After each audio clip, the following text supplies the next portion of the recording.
বিকেল সকালে চলো প্রথমে কফি দিয়ে শুরু করলাম। তো আজকে দারুণ একটা রেসিপি, আলু দিয়ে দুধ কাজু বাদাম মশলা দিয়ে একটা নতুন একটা রেসিপি।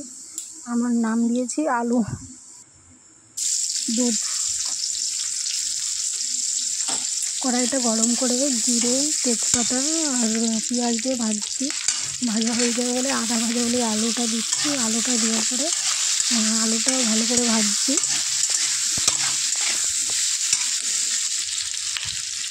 দেখো আলুটা ভাজা হয়ে গেছে। এবার আস্তে আস্তে লবণ হলুদ লঙ্কার গুঁড়ো দিয়ে দিচ্ছে।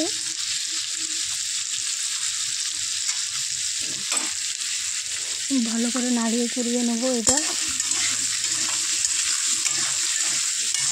দেখো ভালো করে নাড়ানো হয়ে গেছে। এবার মশলাটাকে মশলাটাকে ফেটাবো। পেস্ট নিয়েছিলাম আদা রসুন পেস্টটা ধোঁয়া থেকে বের করে ওগুলো দিয়ে একসাথে মিশাবো। লঙ্কার গুঁড়ো হলুদের গুঁড়ো লবণ জিরে গুঁড়ো একসাথে ফেটিয়ে যেটা 50% ভেজেছে আলুটার মধ্যে দিয়ে দেবো।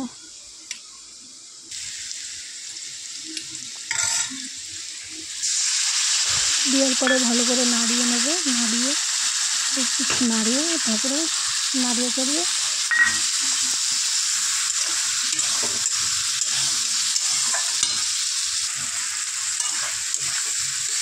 ভালো করে নাড়িয়ে নিচ্ছি, কষিয়ে নিচ্ছি।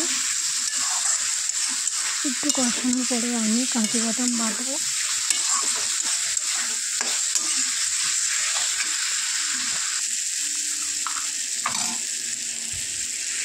কাজু বাদাম দিয়ে কাজু বাদাম দিলাম। এর মধ্যে কাজু বাদামের মধ্যে জল কাপের মধ্যে একটু জল নিয়ে ভালো করে দিলাম।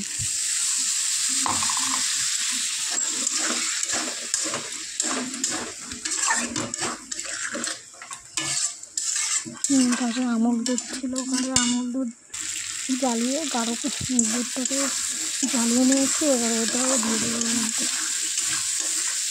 একটু ভেবে দিয়ে টেস্ট হয়েছিল। এই যে আমুল দুধটা দিয়ে দেবো।